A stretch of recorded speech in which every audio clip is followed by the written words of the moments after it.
Welcome, everybody, to the E2KGn30 podcast. This is episode number 31 for Thursday, February 22nd. I actually have the wrong date on here. I thought I changed that. It's all right. I'm your host, Osiris Prime, and with me tonight we have Mr. SwissGuard. Swiss, how are you doing? Not too bad. I'm on my new PC for the first time podcast, so that's exciting. Nice. It's all the more remarkable because literally it was only like 2 minutes before we came on that I remembered to test my mic and everything. So we had no mechanical problems. So that's great. Yeah, hopefully that doesn't change during the podcast. You never know. Yeah, no. This is E2KG, so you never know what's going to happen. So yeah, for those of you who don't know, this is enough to keep going. News in 30 minutes. We'll try to run through the news stories we found this past week or day in my situation, because I didn't get to search for anything until today, basically. In 30 minutes or so. Hopefully we'll get another 30 minutes. Some good articles in here, though, so there might be a little bit of discussion. So let's start off here. I believe I got the first story. So this is coming from Gama Sutra.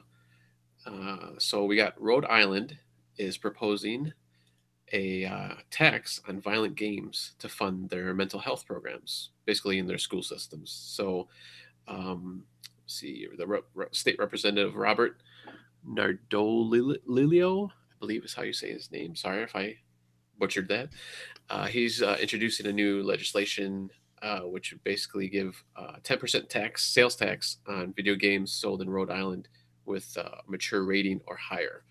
So basically the extra income that comes in from that sales tax would be funded into schools, which would it'd go into a special account for school districts, providing extra funding for counseling, mental health programs, and other conflict resolution activities. So, yeah, I have lots of opinions on this, but let me just say this at first. So, let me just go through the article a little bit more. So basically, he's saying. He's saying that there's evidence for children exposed to violent video games at a young age to act more aggressively as they get older and act out more often, which he doesn't reference, at least in this article, there's no reference of where he got that information, that there's a correlation. Later in the article, they actually reference back to 2014 to a psychology researcher from Stetson University. He's Professor Christopher Ferguson.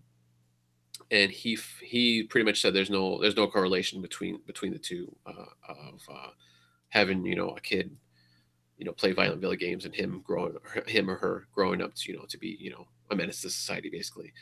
Well, this has come up as far as the correlation aspect has come up in the past, and I saw an article from Polygon that actually quoted there's a Supreme Court case, Brown versus Entertainment Merchants Association, that arose out of California, that was seeking to regulate violent video games. And this is, I guess, from the majority of the opinion of the court. Psychological studies purporting to show a connection between exposure to violent video games and harmful effects on children do not prove that such exposure causes minors to act aggressively. Any demonstrated effects are both small and indistinguishable from effects produced by other media. So this is not a new legal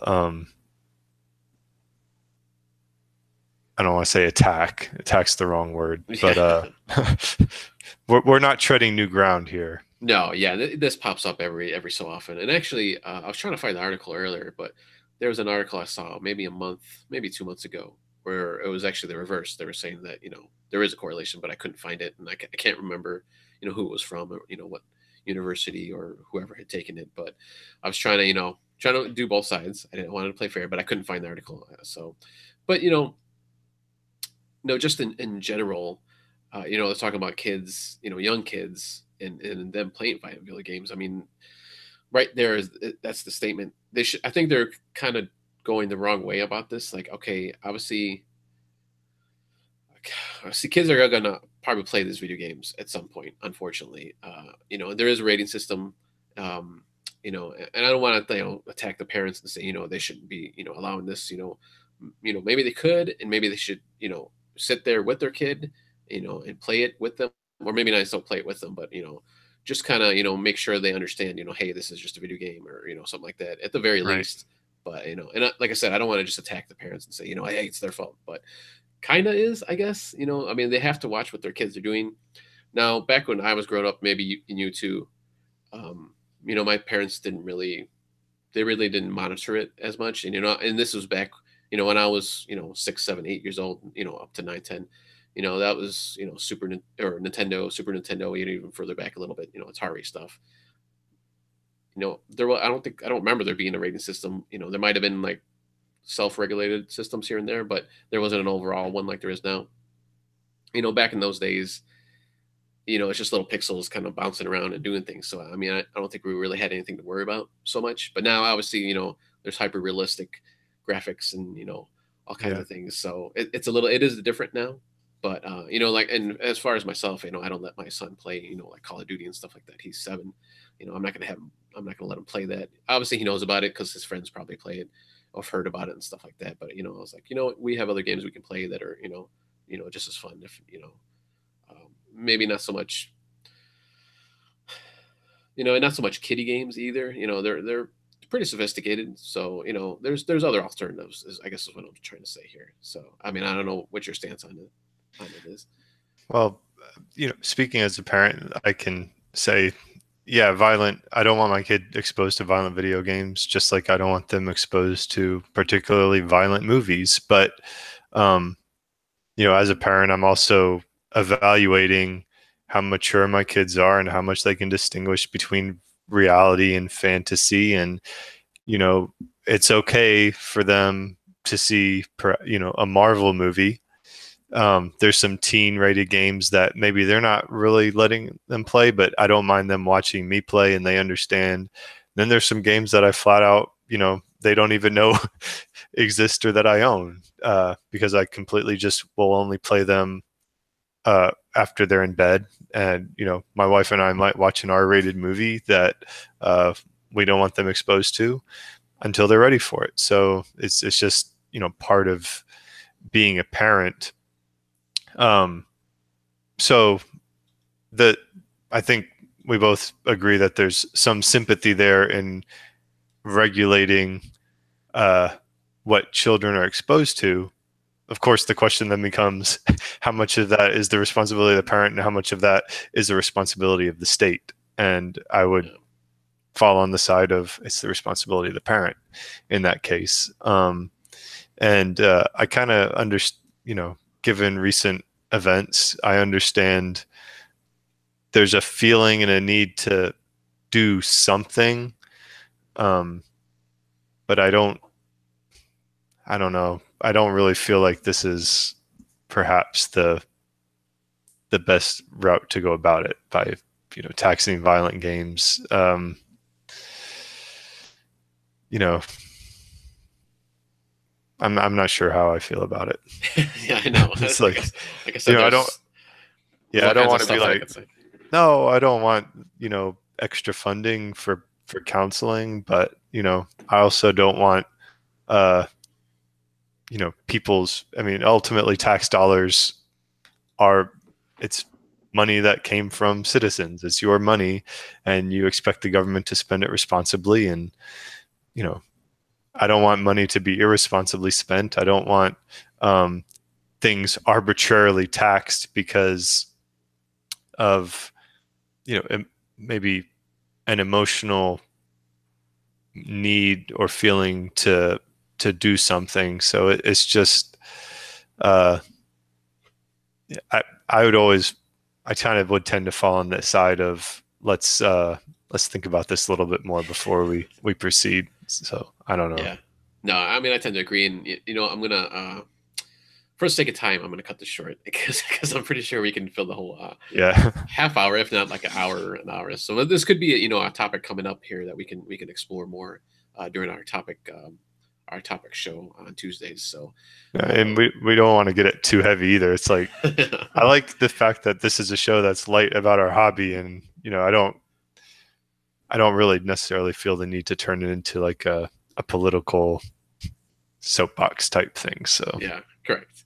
So let's jump to the next story. It looks like we got some more. And I forgot to. I don't know if I mentioned this, but this is a very law heavy first half here, or actually 3/4 probably of the podcast. But let's jump to the next story, and it looks like Nintendo's breaking the law according to Norway. According to Norway, Yeah. yes. So apparently the EU has a law where if you pre-order a game, or I guess it might be any kind of media, but pre-order a game, you have the right to cancel the pre-order within 14 days. Like whatever vendor has to support that. Nintendo in the eShop, I guess, like Norway, the Norwegian Consumer Council has accused Nintendo of trying to circumvent that. And so when you pre-order an eShop game in the EU, you get this little like consent that you have to approve of. It says, I consent that Nintendo begins with the performance of its obligations before the cancellation period ends. I acknowledge that I thereby lose my right to cancel. So Nintendo's basically arguing as soon as you click the button on that pre-order, they're going to start, I guess, processing somehow, whether or not you've downloaded the game or not. There's something that happens that says, we've already got the ball rolling. Even though you have 14 days, we're already moving forward, and therefore, like, there's no room for a cancellation of the pre-order. They issued the statement, the operation of the Nintendo eShop in Europe is fully compliant with European laws relating to the statutory rights of consumers. So very legalese. But I had no idea that there was something, like this in play. I didn't know about this law in the EU, and I didn't really think about when I pre-ordered a game, what my rights were. I kind of always thought about it in terms of physical copies, and I knew I could go to GameStop and say I don't want to do this anymore and I get my $5 back or whatever. So might be a little loophole-y, I guess. Yeah, it's I guess we just never think about it because it's just like here's our payment information, hit process or whatever it says on our side in the US. We don't have to worry about extra buttons or check marks or stuff like that. So yeah, it's just a little weird. I guess it's every country has their own little legal quirks, as we're finding out here. But yeah, it's. Do you think? Do you think this is going to flare up, or do you think it's just a little bit of saber rattling? Yeah. Do you think Nintendo's on shaky ground? Probably not. Although there was, and once again, I can't remember exactly, but I thought there was an article I saw recently where they actually had lost some legal battle, and not here in the U.S. I don't think. I think it was overseas somewhere, but I can't remember what it was for. Once again, so but I just thought about that just now. But yeah, so I mean, it's possible they might have a leg to stand on, Norway, or this. I'm sorry, what was the it was the Norwegian Consumer Council. Yeah, so maybe they have a leg to stand on. Who knows? I got to think that there were some lawyers that had to have gone through that because they implemented the consent form. That's so true, yeah. Maybe just in and of itself, that right there says, "Hey, I'm consenting to." Yeah. In a way, you're waiving your right or something, I guess. But who knows? It's a small thing, but I think there's a lot of the zeitgeist now is just like, don't pre-order, don't what benefit other than a little bit of DLC, what benefit really is there to pre-order like a digital copy of a game? Yeah. In the past, if there were limited copies available, I remember like Ocarina of Time, we had to pre-order that and it sold out really quickly. That's one thing, but I don't know. Is DLC worth it? I guess is the question. Otherwise, just wait and download it. And when it comes out. Yeah, I I guess suppose the only other advantage lately is that you can do the pre-download. right. But I mean, other than that, yeah, just those two things really. So next, oh, we do have another law story. Oh yeah, we're gonna keep it rolling here. Right. Law, From Europe too, again, right? yeah. Well, actually, no, this was not That Europe. okay. Yeah, this was U.S. So the ESA, which is the Entertainment Software Association, uh, has some beef with the DMCA. I'm sorry, not the DMCA. Against MADE, which is the Museum of Art and Digital Entertainment. So basically, MADE wants to convince the U.S. Copyright Office to loosen up on the Digital Millennium Act, which is the DMCA. So right now, what they can do is there was an exemption that was put through where they can basically use like emulation and jailbreaking technology or techniques, I should say, and technology, I suppose, to basically save old games and preserve them. And that's what they do. Basically, they're taking all these old games, from the past, or from any time really, not just the far past, but even the recent past. Saving these games so there can be a place where you can go and see them and play them. I'm assuming. So they've been doing that now for a little bit, but the exception here was it didn't apply to online games or like MMO type games and stuff like that. So what they're trying to do is basically be able to crack or loosen up the DRM in these games and these online games, so they can save them and preserve them, just doing their thing. But the ESA is basically trying to fight them and saying this is going to lead to it might possibly lead to commercial infringement, copyright infringement. And then there was another one here, another reason, which they didn't like that they're charging an entry fee. Yeah. So they're profiting from it, even though it's supposed to be a museum. So the ESA is arguing that MADE is monetizing its library of games. Right. Yeah, and then I'm sure they have thousands or at least hundreds of video games that you can go and peruse and play. And then their other argument too was basically this is going to dip into basically when these game companies try to do retro, gaming, deals or remasters and stuff like that. That might hurt it. Which I mean, I don't remember if they actually said where this is located at. Can't find it in the article right now where this place is located at, but I mean it's going to be just like one spot basically, where you're going to be able to see all these things. So I don't really see it hurting the retro game section, because I mean unless you want to troll out to this place and play games every day or every week or every month, it's in Oakland, California. Okay, so yeah, I mean, okay. I don't think I'm going to be there anytime soon, so I don't think they have to worry about that part. But I guess they have. There's always the money thing. I mean, it's $10. Okay, it's not a huge amount, but I mean, I don't know. Yeah, I don't know how many visitors they get a week, a month, a year, or whatever. So it's potentially it might dip into that, but even that's a little iffy, I guess. So I don't know. Did you think they have a case here? Because I mean, I guess this happens every 3 years where they can change the rule. So I guess it's coming up this year where they can do that. So. I guess it depends on what they define as like what an abandoned online title is. Because I can understand Blizzard's take, saying is quote vanilla World of Warcraft, and I know even the article mentions that they're kind of going to have like a vanilla World of Warcraft server stood up soon.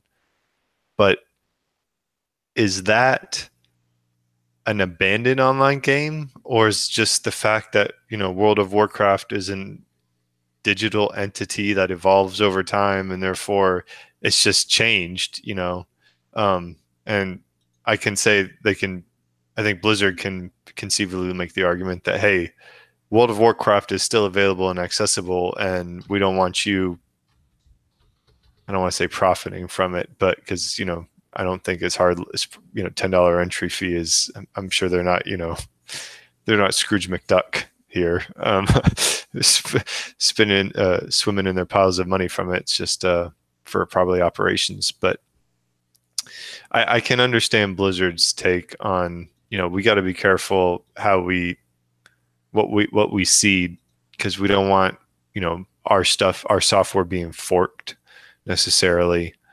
But you have an MMO and then the company goes bankrupt or something and they take all the servers off. I'm sympathetic with people that are like, it's a shame that this game has disappeared from the earth. It's gone, and something like a museum like this should preserve it. So I have a feeling it's going to be kind of a sticky resolution.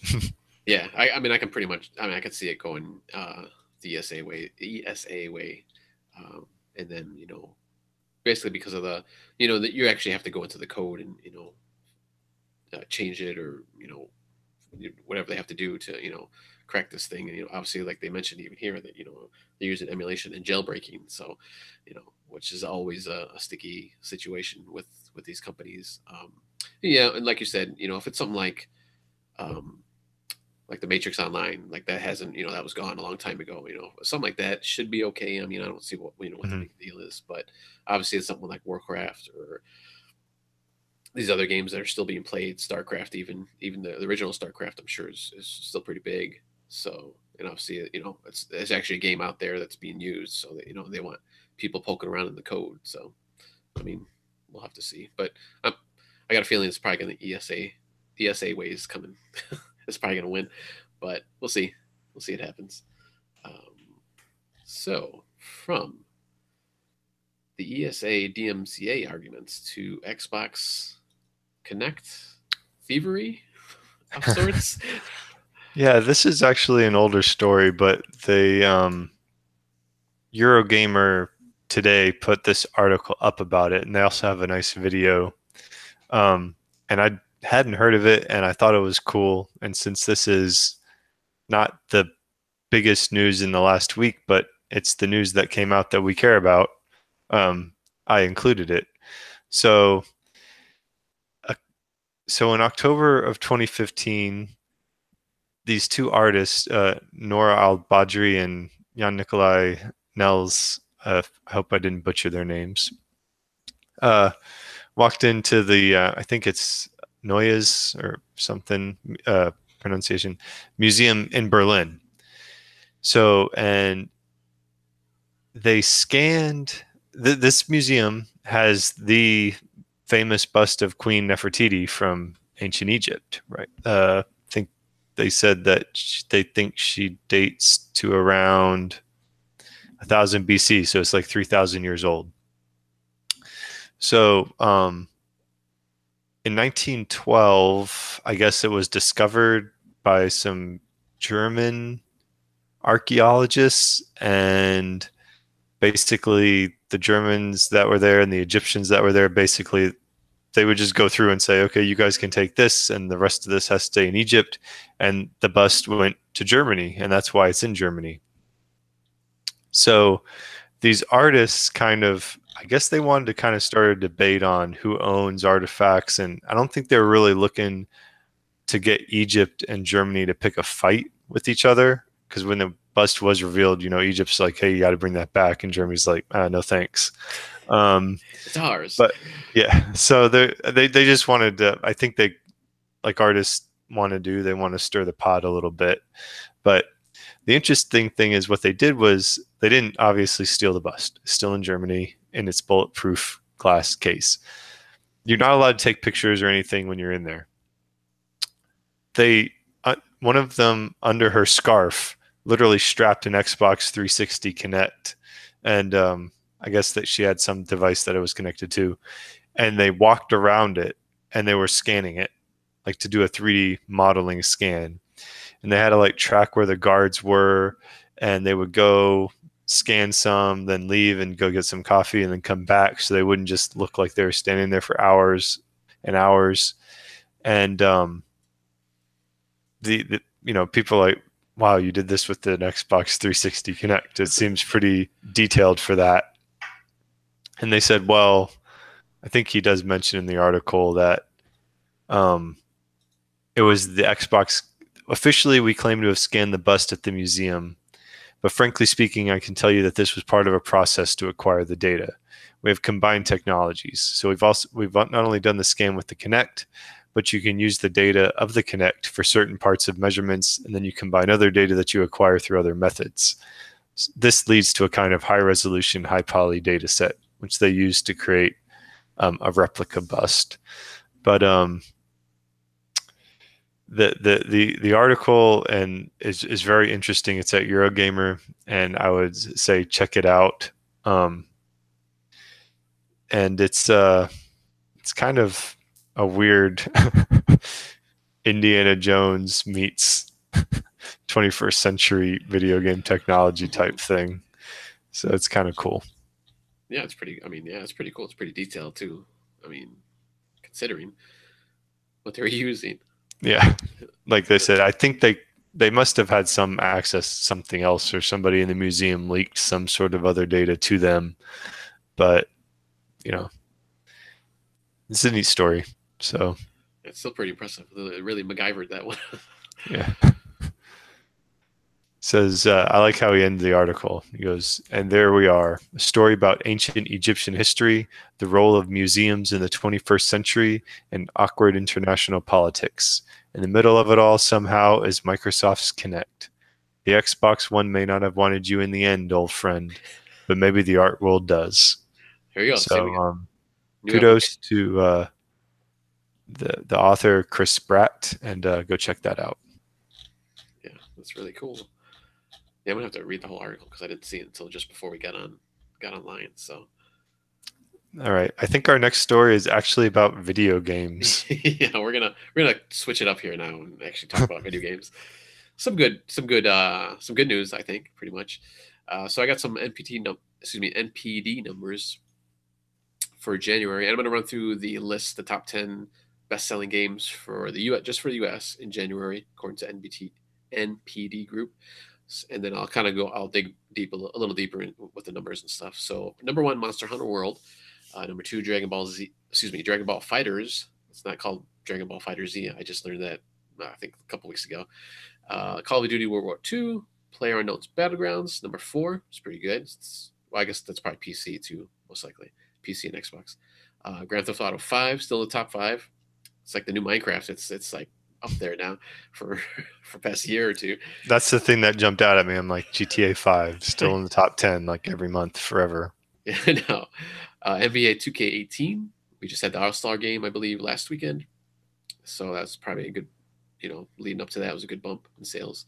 Super Mario Odyssey, Legend of Zelda Breath of the Wild, Mario Kart 8 Deluxe, and Madden NFL 18. So a couple of sports titles up there. It's pretty good. Madden must have gotten a boost. That was when the playoffs. If it was in January, there's the playoffs. So yeah, playoffs in the Super Bowl at the end of the month. So yeah, I'm sure it went I know it went into a deep sale too. Usually right before the Super Bowl. So, let me get to the percentages and all that stuff because I know you guys like to hear that. I'm sure our guest please will appreciate that. So yeah, Monster Hunter number 1. First 3 days, it sold 5 million copies. So yeah, it was pretty much a monster hit. And I think by the week mark, it was up to 6 million, I believe, if I remember correctly. Reading a couple weeks ago. Fastest selling Capcom game, I believe, in their history, and obviously fastest selling Monster Hunter World. Dragon Ball Z Fighter. That's actually kind of surprised on that one. I know the beta had a lot of problems. I mean, I know it's just a beta, but still there was a lot of connectivity issues and stuff like that. But it came out strong. It's good. Dragon Ball Z's like for geekdom is kind of a big franchise, and there's not a lot. It's kind of like the early, like the winter doldrums a little bit with releases. So in a way, I'm not that surprised because you got a big name in a competing against. They just thought I was in very much competition. I was a little bit surprised about Monster Hunter World selling so well. I'm just like completely missed the boat on Monster Hunter. I had no interest in it, and I haven't ever had interest in it, and it's selling like hotcakes. So Yeah, I tried. Like I think I mentioned last week, I tried it on the PSP way back in the day, and I just didn't get it at the time. I don't know. I'll have to go back and try it out one day, but for now, yeah. E2KG, old gamers, we don't get this. I know. Well, I mean, I like a grind games, but I think this one is like super grindy. So I don't know. We'll have to see how it goes. But yeah, I'm actually interested in Dragon Ball, so I want to pick that up. That one reached 2 million units within the first week of its launch, so that's good. I'm glad that's doing well, because that's the more. It's not like Budokai and Tenkaichi where it's kind of 3D. Those games are like 3D kind of. I don't want to say open world, but open battlefield. This one is a more traditional, 2D, just side scrolling action. So kind of like the old. It kind of looks like the old Marvel versus Capcom or Marvel versus games. Just kind of fast and lots of stuff flying around the screen and stuff like that. Um, also in January, software sales. Let's see, there was a 40% growth from last year, and that's PC, Xbox, and PC. Excuse me, PS4, Xbox, and PC, and then hardware actually had 119% growth. So, and then there was on a different article here, they mentioned the PS4 overall was the leader in sales, and then the Switch. I can't see now. They had, I guess, individual units, which I don't know what that means. I guess just okay. So PS4 was number one in dollar sales, and then the Switch moved actual individual units. They moved more units basically within that month. So, and then Xbox was third, but even Xbox was doing better from last year. So Hmm. a lot of good information there, and it's good to see everything's doing even better than it was last year. So yeah, and it's good to see the Switch games too, still in the top 10. So that's nice. I'm just hoping we have some more Switch games coming out soon, because it's a little light right now. So we'll see. Although it's coming up on its year anniversary, so maybe they're gonna throw something up good. Big Nintendo Direct or something. Yeah. Tease. Yeah. Pokemon World. Yeah, Pokemon World or Smash Brothers or something. So, yeah, we'll see. All right, so let's close it out here with you, Mr. SwissGuard. We have some remaster news All right. here. So Burnout Paradise, released in 2008. It's going to be fully remastered in 4K glory for PS4, Xbox One, and the PC. Release date March 16th. Or PS4 and Xbox One are going to be on March 16th. PC version, sorry, PC Master Race, it's going to be later this year. You have to wait like usual. You're super excited about this. I saw during the week. Well, I'm excited about it, but not in a good way. Oh boy. Excited is the wrong word. I am agitated. So Burnout 3 is one of my all-time favorite racing games. I played so much of that, and I probably got Burnout Paradise. If it wasn't right at launch, it was right after launch. I think I remember being excited about it. And it's one of these stupid open world racing games where you have to like drive to an intersection to start a race, and they want it to be, you're in the world. I don't want to be in the world. I just want to race. So I hated it, and I got rid of it. But of course, that's the one they chose to remaster. So I can recommend the Burnout franchise because I like arcade, and the whole takedown dynamic is fun. And they do like the bullet time thing when you take somebody out. It's super cool. I just wish it wasn't this one, but they did announce it this week. It's going to be $40, so that's not too bad. And it's coming out pretty soon. Did they mention who was doing the remaster? It's not because Criterion's not doing it, right?